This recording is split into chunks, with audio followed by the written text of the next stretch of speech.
welcome to the next in the series of the ISBL podcasts with frontline practitioners. And today we're joined by Natalie Dalvarez from the Diocese of St Albans Multi-Academy Trust, Nina Siddle from Humber Education Trust, and Phil Burton from Hallbrook Primary School in Leicestershire.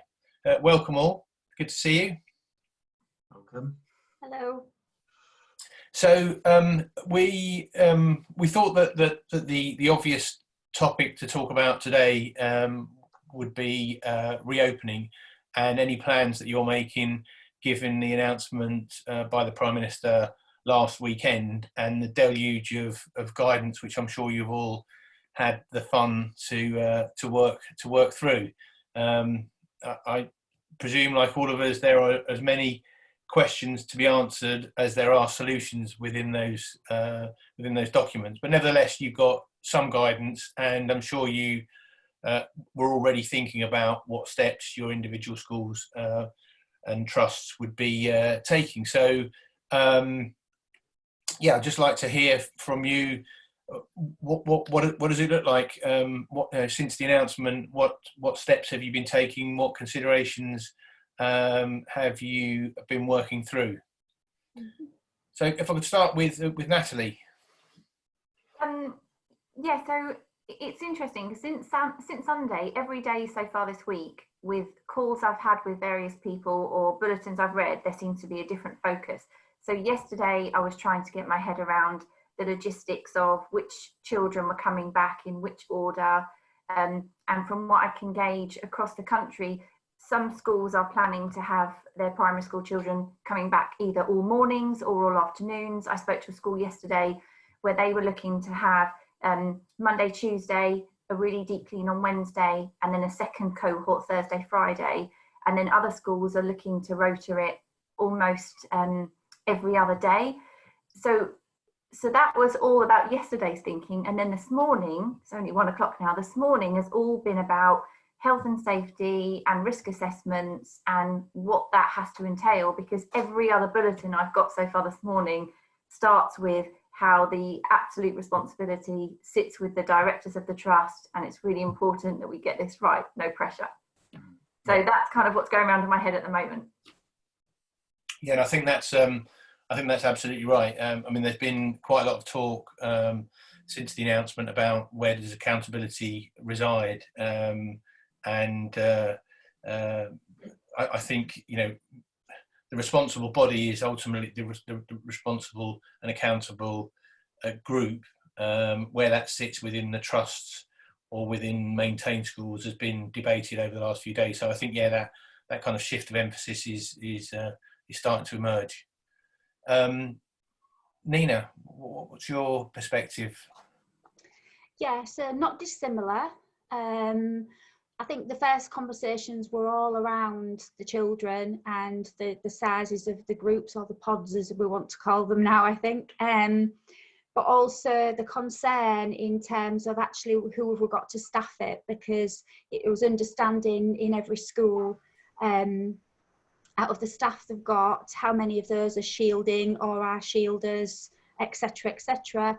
And even those that aren't extremely clinically vulnerable, we've made the decision that those clinically vulnerable, it would be almost impossible to be able to ensure that they came into work and we could 100% social distance them all of the time. In the nature of the job we're in, that's just not possible. So once you take those three groups out, what does that leave the school with? And practically speaking, how many children can they safely manage in the way we've been told to sort of do that? So at the minute, there's a big survey going out that's gone out to the schools, and they're reporting back on how many of those people they've got. What restrictions does it mean? And the concern is actually meeting the expectations of the parents, because it's like a lot of the announcements that come over the 5 o'clock bulletins or Boris on Sunday, there's headline statements. I mean, for a start, he said reception year 1 and year 6, when actually it's early years. Which for schools with very large nurseries, we've got some nurseries that once their F2s are in, there's maybe 102 children in there. that's assuming they all do come back, which some of them may not, so we don't know that yet. But we've had to take the assumption that if those children came back, you know, how many staff do we need, and can we actually actively staff that?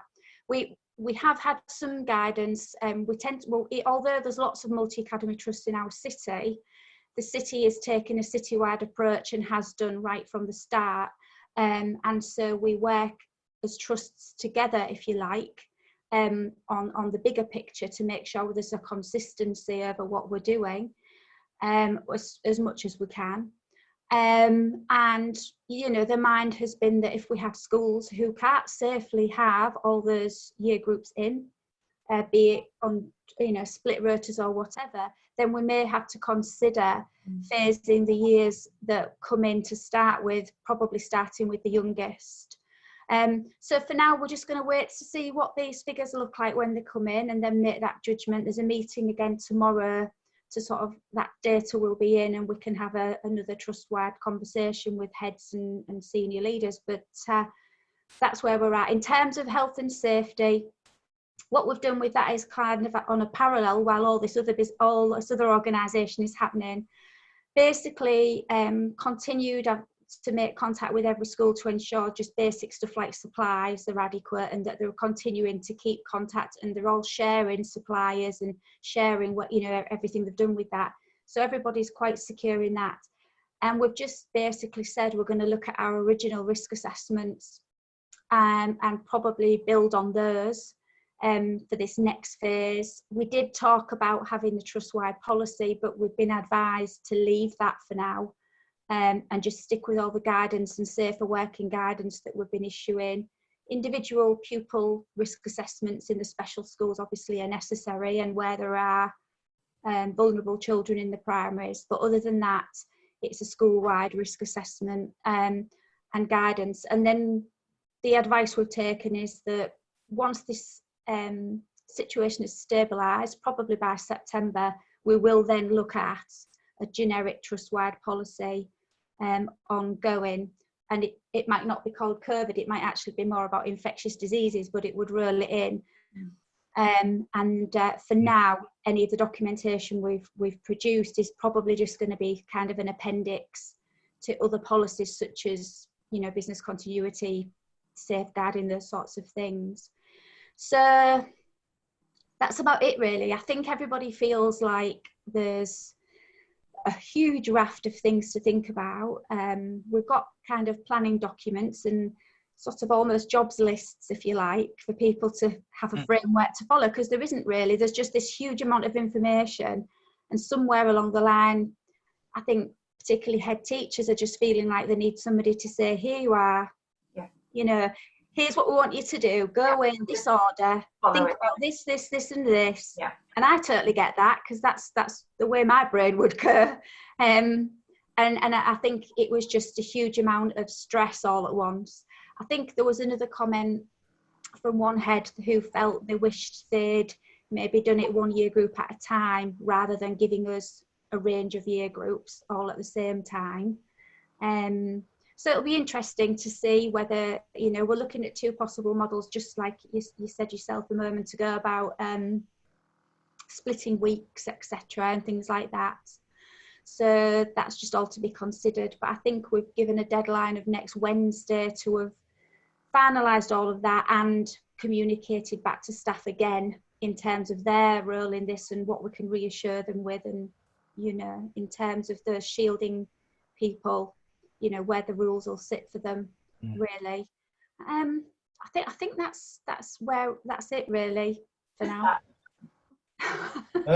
Well, that's very helpful, Nina, and there's a lot in there. There's a few things I'd like to revisit when, you know, in the next phase of the conversation. But before I do that, I'd like to give Phil the opportunity to give his account of these reopening preparations. Quite similar to everyone else. We took the guidance that came out Monday, met as a leadership group, and I've literally gone through it bit by bit. Now we're in, our thoughts have been, right, if these are the 3 year groups that are due back, how can we make that work under the guidance that we've been given? So we have been able to sort of put in these pods of children, so break the classes down. So our year sixes, for example, have been split down to 3 groups. We are fortunate, I only have 2 staff that are shielding, so we can staff that, and that's the same across year 1 and the foundation stage. So from listening to this, we sound like we're probably in a slightly more fortunate position that I've not got quite so many issues that everyone else seems to be having. We've then thought about, you know, lunchtime staggering, when lunches are going to be, how we're going to deal with things like that. How you get the parents in, dropping them off. As obviously at primary school, you've got all those parents that are going to be dropping the children off. So we've been looking at how do we create the one-way system around the school to get that, what sort of signage we need to remind parents, you know, what they need to be doing, and how that all works. Lots of ifs and buts. I know there's lots out there saying don't, you know, there's some advice going don't engage with anything at the moment, but my personal view is you'd be foolish not to be thinking about it. You need something in place if it goes ahead and it happens. We've even got down to looking at the what happens if a child all of a sudden picks up a temperature in class. How do we deal with that? So we have plans for where the isolation room can be. Like most schools, we've probably already signed up for the testing program, so I've had all my stuff through from that. So in our risk assessment, we detail, right, who has access to that, how do we do that. I've seen somewhere that the children are part of that testing regime as well now, so we can certainly you know, kick things in action if that happens in class. But it was right down to thinking of little things like, if you do suspect someone's got, you don't really want them walking through your corridors. So we've got the plans that actually, we're fortunate that every class has an external fire door, so they can actually go out into the fresh air and walk them round the school and bring them up to the isolation room where we would take them until the parents can collect, and then we can advise them on what they need to do once we get the testing stuff through. So it does sound like we're a little bit more fortunate. We're a small primary school. We don't have all these massive complexities that some of the bigger schools out there have. So I think we're quite lucky in what we're sort of, and where we're at the moment. Actually, Phil, I think from speaking with other colleagues, you shouldn't underestimate how impressive it is to be that far ahead. What I've found from talking to people is, in this whole situation we've been in, often the smaller primaries have felt quite isolated and been quite slow to move forward because they haven't had the support that other schools have had if they are part of a trust. So I think genuinely that sounds amazing what you've been doing, and you shouldn't underestimate that. I think it's easy for you to do that because you're smaller, because in lots of instances it's those smaller schools that have struggled to make the decision because they don't have the same access to talking to other people or just people around the table trying to make the decisions. And thank you. I mean, I keep saying I'm lucky. There is a very good senior leadership team at the school who we're all very similar in the way we think, and we've looked at the guidance and gone, right, how do we make this work? We can have a lot of separate conversations about is it right, is it wrong. At the end of the day, we need a plan to try to make it work the best we can. So, you know, we feel we've done that. We're now communicating that to parents. What the uptake from parents is going to be like could be a completely different thing. So we have put out to parents, right, who realistically is likely to be sending their children back. But what that pod system that we've put in means that if we do get a case, that entire pod of children, because they'll never mix with other children, they literally will live for the day in a particular classroom. They'll go to a separate playground where they don't mix with the other children. Their lunches, because we had a big discussion around lunches, do we require them to bring packed lunches? But we've actually, hot dinners will be back on, so we'll do that, but they will be delivered to outside the classroom door. That teacher or the adults in there can bring them in, and then at the end we'll go and collect them. So we've tried to think of everything. It has been crazy, but we've tried to think of all the different scenarios that could happen. But if there is then a case, that means that entire pod can just be taken out and it doesn't affect the rest of the school. So those children that are in that class, all of them can then start their 14-day isolation. The staff that were in that room can do that. We've thought about the office and how that's going to work. So any messages, parents can't, normally in the morning in primary school, you get, oh, this person's doing this or this, that, the other. That's all email. There is not an opportunity for those parents to talk to their staff as normally morning. You don't want any contact really. So it's emails, it's telephone calls with the office staff. So yeah, like I say, I think we're getting there, but it still comes with lots of ifs and buts. Because it might not happen. But we certainly can't open the whole school up. I'm more worried, to be honest, about when this sort of, they want to bring the rest of the children back. I physically don't have the space unless I'm going to rock up with my caravan and my awning and use that as a classroom space. Well, Phil, I echo exactly what Natalie was saying, and I think you've done a tremendous amount given the guidance that's available, and it feels like you're very much on the front foot. On that, I just want to touch on a subject that I've been discussing with other sector leaders, and that's the issue of prescription versus clear parameters. So I'd be interested to hear from you all whether you think government should be giving you step-by-step instructions on pretty much every aspect of the reopening measures, or whether you feel that you have the wherewithal to make decisions if they provide you with clear parameters within which to work. And there are two extremes. Well, there are two versions, if you like, in terms of what's expected. And I think part of the noise that we're hearing from some quarters about not accepting the guidance as it stands, that we need more clarity and we need more prescription, is perhaps at odds with what you're saying, Phil, which is you've taken the guidance that exists and you've worked with that and you're happy with parameters rather than very prescriptive measures.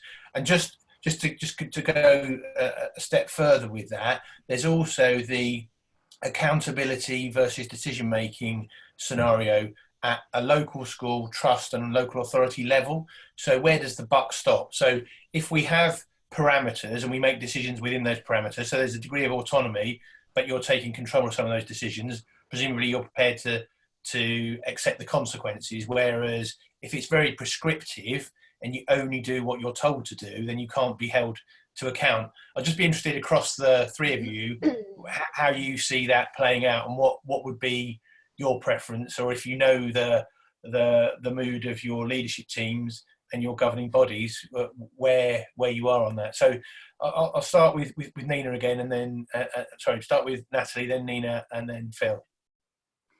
I think that's a really good question, and I can see pros and cons for each. I think for me, some of the areas that we're looking at, it would be really helpful if we were being given far more of a prescriptive guide to follow with things like PPE or the well-being of staff, because my worry is that's the kind of thing where we need to all be doing at least the same baseline, so there's a certain level of security and understanding across the sector that we are at least the minimum standards protecting our staff as much as we can. But with other things like what the curriculum might look like for the next part of this half term, I think actually that's something that each school is much more, they're in a much better position to decide that for themselves following parameters, because in each school to school, depending on how much that community has been affected by bereavement and other experiences over this past few months, there needs to be either greater or lesser pressure put on them to teach, because their way of teaching over the next half term could be far more about the pupils' wellness or their mental health rather than their actual learning. So I think it depends on what we're talking about, which is not a helpful answer, but I think it can't be the same for every aspect of what we're dealing with. So you would say it's not binary.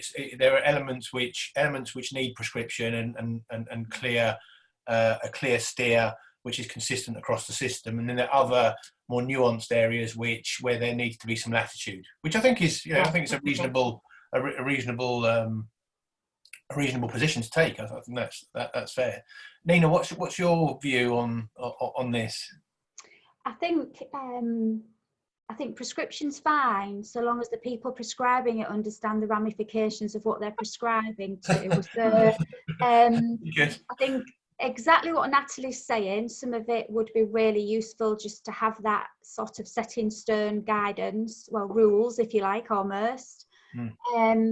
But then there are other aspects. I mean, one example I can think of that's happening at the minute, which is causing a little bit of, not sure how it'll pan out. We've got to still make key worker and vulnerable children the priority. And if you go back to what I was saying about staffing ratios and safety and all of that, but equally, it's year groups coming back. But most of our schools are operating breakfast provision for those key worker and vulnerable children, those families, but therefore they're mixing together and can't come out of their pod, as we might want to call it, to go into year groups. So we're kind of almost having to keep a separate group for those families.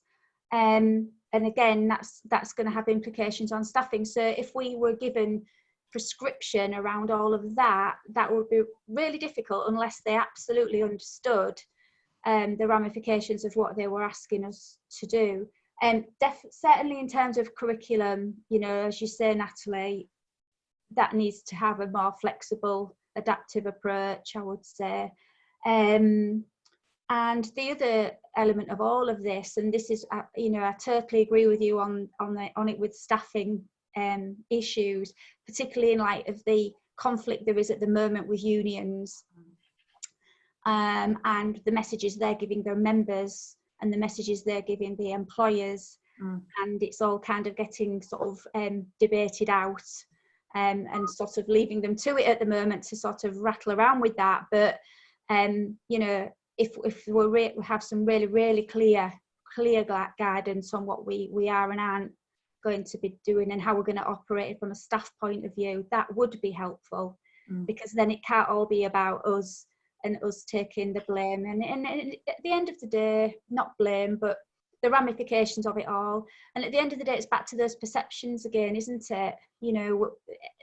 There's public information out there, and then how we choose to make that work. We then have to take those consequences. So if it's clearer in those really critical aspects like the staffing, there's less of that we're going to have to take from the front line, really, which I think is really important. And I think it would be useful from the DfE's point of view to look after their sector in doing that and prevent that extra headache and extra stress, because there's enough of the other stuff to worry about. That's really helpful, Nina. You picked up on something there that I'd like to expand on once we've heard from Phil, and that's what the expectation is in terms of curriculum. So one thing is opening schools up, even to those limited year groups. But once we've got children in schools, what's the expectation in terms of the of content delivery, and is there any assessment and accountability attached to that? And I'm not sure that we're really clear what the expectation is in that regard at the moment, but we'll come back to that in a second. So Phil, I think you alluded to the fact that you were more in the camp of clear parameters, but you didn't want massive prescription. Is that, have I interpreted that right? Yeah, I think so. It's a balance. So I personally feel quite happy that you can do between this and this, and then for the school, the school knows its people, the children, the best. So in my view, sure, it's for them then to make their decisions within the overall sort of parameters that are being set down. Once you've sort of, particularly when it comes to the children, you can then communicate your way of working to the parents, and then it's up to the parents. Then you tell them how you're going to approach it, and then if parents don't want to send their children, they don't have to send their children. It's a little bit different with staff. I've had a conversation earlier on today with somebody around, it tends to come around the PPE side of things, and they're adamant that they would like PPE in schools, but the guidance currently says it's not required. So where do they stand? If they then say, well, I'm not coming to work because I want this, what do you do there? And that's where it needs to be clearer. It's not helpful.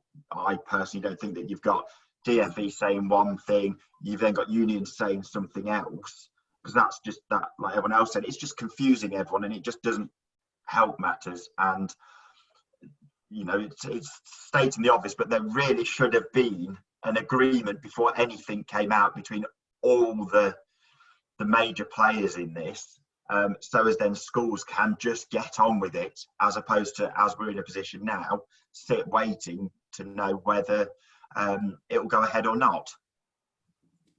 Yeah, you make some really good points, and I will talk in a minute about a technical panel that's been convened tomorrow, which will hopefully be helpful in all of this.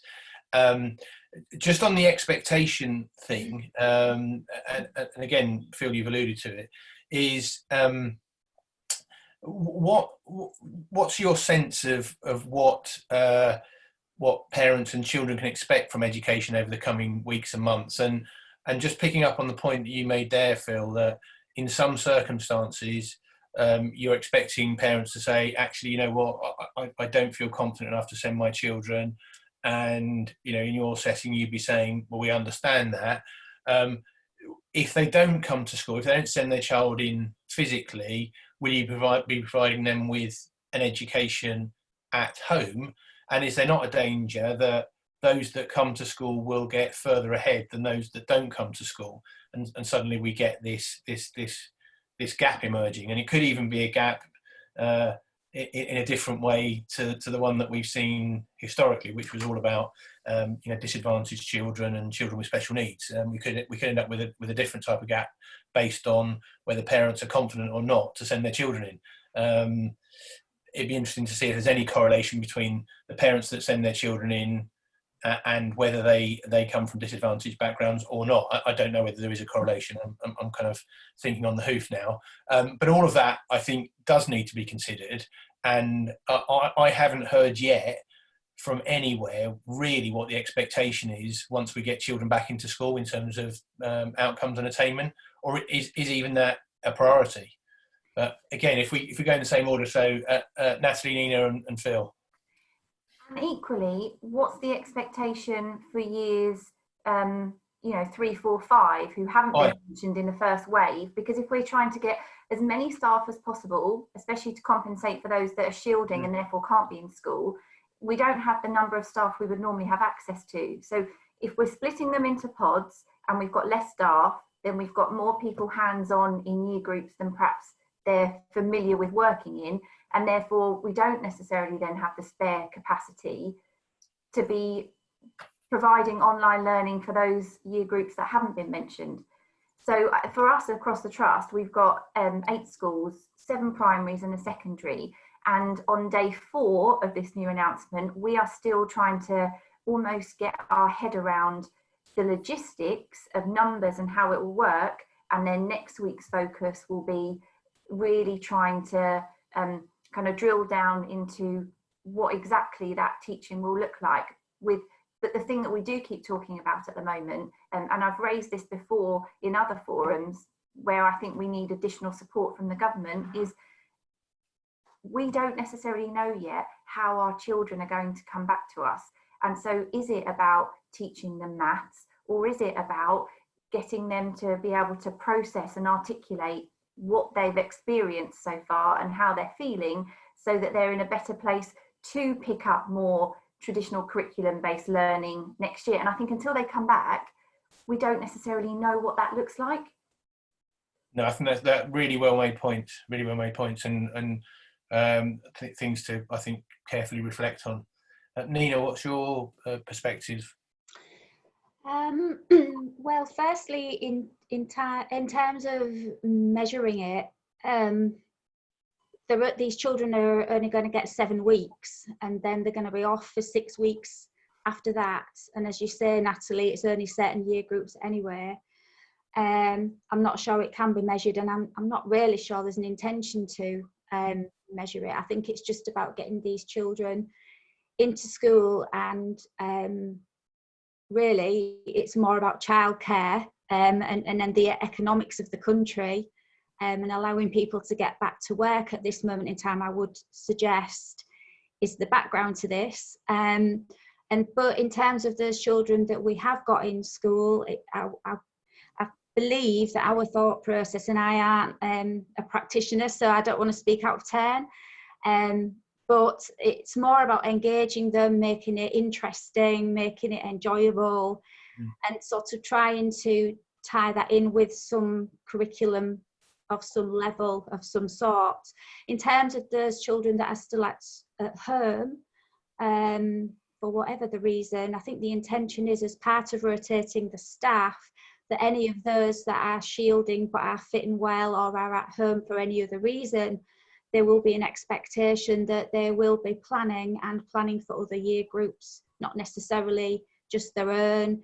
You know, how that will pan out will very much depend on which staff are in and which year groups they would normally teach. But it would be about channeling the expertise of those year group teachers and those that are at home and using that time. I think it was also suggested that if it's decided we go on a split week, on the week or the days that those staff aren't in, they would get their PPA time doubled at that point, because they wouldn't necessarily get it when they were in school. And as part of that, there'd be the expectation that the planning would be done, and we'd be utilising the online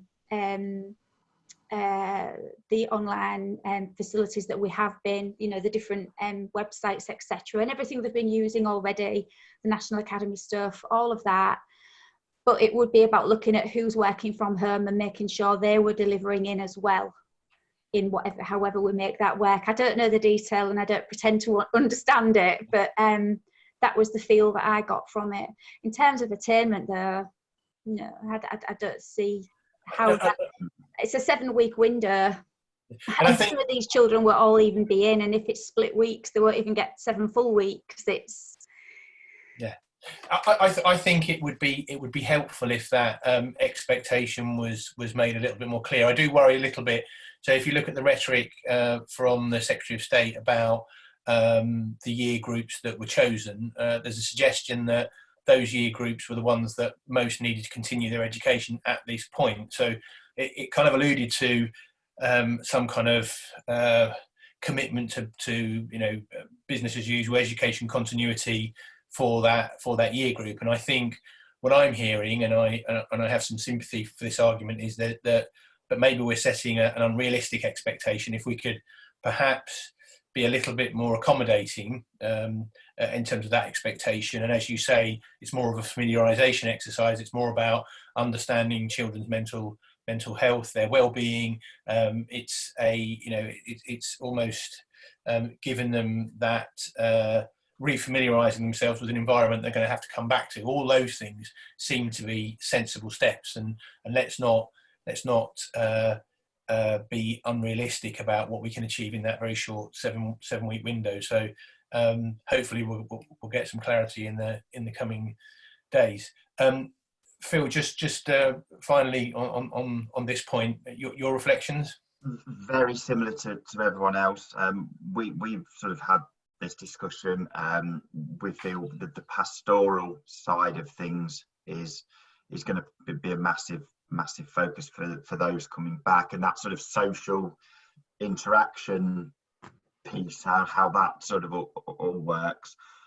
In terms of those parents that choose to keep their children at home, we're looking at the exercise. The work that we would normally be setting will still be set for them, that they can do at home. I actually think one of the groups that will probably lose out the most are actually the group of key workers in the other year groups that are coming into school. So you've got those that have come back, so Foundation 1 and 6, they're getting, you know, their one-to-one time with their teachers and whatnot. Parents at home, where parents can support their learning. But then you've got this other group of children that have sort of all been put together, who have got a teacher. That's the group that I think actually is probably the hardest to maintain some sort of education in some sort of, you know, and it's both of my children fall into that category of not being in. They won't be at home because I'll be at work. Mum is a head teacher, she will be at work, so they will go to the key worker group, where that's going to get bigger in our school because we have a lot of other parents that are teachers that will be required to go back. So you're going to get this quite, I think, a big group of kids all together. How, I don't know what the word is, how useful, how good their provision, if it's about the education it's going to be, I'm not sure. I think the other two, there is something there for them. So yeah, it will be interesting. But in terms of the attainment and should we be, you know, monitored and judged and all that sort of stuff, my view, absolutely not. I would write off the rest of this academic year in terms of you know, assessment based stuff. Get certainly the two younger groups back in sort of school life, and that's more in terms of going to school as opposed to what they're learning. Otherwise you've only got to pick that up next year when they come back in, so they will be behind with that. The other thing I think where when you look at things like this is you will have parents that want to keep children at home, and they will say it's not the right time. My view is that when is going to be the right time? This is hard, because my view is that this virus is going to be around for some time. So you've got some parents that are probably saying, right, then until it's gone, they're not coming back. How do you judge that? When do you sort of become a little bit more forceful, for want of a better word, in insisting that children start coming back and things like that? I think that's something that's, you know, quite difficult to gauge. Yeah, I mean the whole issue of public confidence and that fine balance between opening up schools, providing a service, and mandating attendance, I think is very delicately poised. And at the moment, the Secretary of State's been very clear that there will be no fining for non-attendance of those eligible year groups. Whether that shifts over the coming weeks and months, we don't know. But yeah, there's a piece of work to be done to give public confidence. I'll come on to that technical panel right at the end, which hopefully will give you a sense of where things are going. Just before we do that, and we've only got a few minutes left, I just wanted to test with you the concept of what I'm referring to as a rehearsal. So the idea that you get the school up and running without pupils, you get staff in place, and you start to test various scenarios. For example, reconfiguration of classrooms. You maybe start to mark up flow within the school, designated areas, isolation areas, and so forth. It sounds like you've started to do a bit of this anyway, Phil. There is this idea that you could almost have an extended inset period, maybe 1-2 days, maybe a week, where staff are back in situ and you're rehearsing, you're playing out what you thought in theory might work, but often these things, you don't really pick up on problems until you rehearse them live. Just wondered, again, just very quickly round the table, as it were, what your thoughts are. So starting again with Natalie. Yeah, I think if your school hasn't been one of the schools that have carried on because your pupils have been going to another school while this, your key worker pupils have been going to another school, then I think actually for the well-being of staff, I think that's almost crucial, because if your whole school has been working from home for the last 7-8 weeks, even as an adult trying to get yourself back into that routine, there's going to be quite a lot of anxiety. And I think to try and do that on day one when you've got the pupils back is it's unnecessary anxiety. Whereas I think for those schools that have been open and their staff have been rotated in, they've almost been able to test this every so often. Now the pace is going to be that step up, because we're going to have more Yeah. pupils back and they'll be in school more, not necessarily every day. But I think if you've been able to close and your pupils have been going to a hub school in your local authority, that rehearsal cannot be underestimated. No, helpful. Nina? Yeah, I probably completely agree with that. I can't say I've got the experience of being completely closed, because every one of our sites has been open, so I couldn't comment. I myself haven't been on a site for about 4 weeks, so from a personal point of view, I can't wait. I just don't want to get back to an office. But no, we've not had any school closed, so I wouldn't imagine that would be something we'd consider needing to do. Also, that would be within the technical half term as well, which has been included in the rota. So I don't think we would do it, but I can totally understand, as you say, if there's schools that have been completely closed, then yeah, you would want to sort of get back to your familiar surroundings at the very least, and sort of get back into some sort of feel of normality before you jump in. Yeah. I think one of the things that maybe's got lost in all of this is that the announcement said that at the very earliest schools would open on the 1st of June, and I'm urging officials to take this back to ministers, that commitment is fine, that at the earliest of the 1st, but let's not rush this. So if the 1st of June is the day that teachers go back to do the rehearsal for a week and children come back on the 7th, fine. You know, what it makes no difference. So I think we've got to be careful that we don't become slaves to that date. We go back when it's right, and if we need to do the testing beforehand, then we should do it. But I completely get your point, Nina, that for those that have been open and rehearsing anyway, you've kind of you're kind of up and running, and so it's less of a shock. It's more about scaling up then, isn't it? Which is quite different. And finally, Phil, just your final thoughts on this. Yeah, so we've been open all the way through. We actually moved the classrooms round yesterday, so our year 6 classrooms have been moved. There's now the minimal number of desks that we need for that. One of the biggest problems I had was where I store the rest of the equipment, because I don't have a lot of storage room. But what it means for my staff is that they have now got the rest of this week and all of next week to go into the room that they will now teach from and have a look at what that room is looking like, so they can sort of get a feel for things. But I think then it's also about how you're communicating stuff to the staff. So if you can confidently say, this is what we are planning to do in this situation, in that situation, that then gives them the confidence, and some of that anxiety that we talk about hopefully will not be there, or we can sort of just reassure them on that. But ultimately we won't know whether that's going to work until the kids are in. So we're on when they come back, we will, that first day we will be all over it, looking, going, right, actually that bit works, that bit needs tweaking, and we'll adjust that for that first week that they come back. Thank you very much, all of you. I'm just going to finish with a bit of information in terms of the technical panel that I was referring to. So the department have, the department government actually have convened a panel on the reopening of schools with union and association leaders. So tomorrow we'll be participating in a panel discussion with, amongst others, Chris Whitty and Patrick Vallance, the two gentlemen that flank the ministers and the Prime Minister when they're giving the daily briefings, and they really want to hear from school leaders about all of the things that we've talked about today.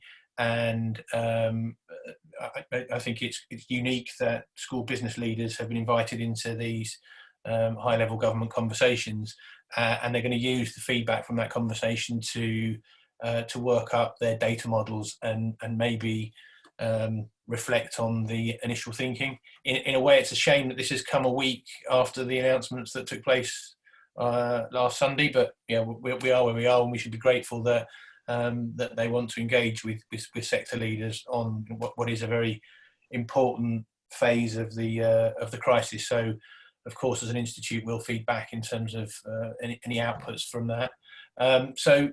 It remains finally for me to just say thank you very much. I found the conversation very, very insightful, very interesting.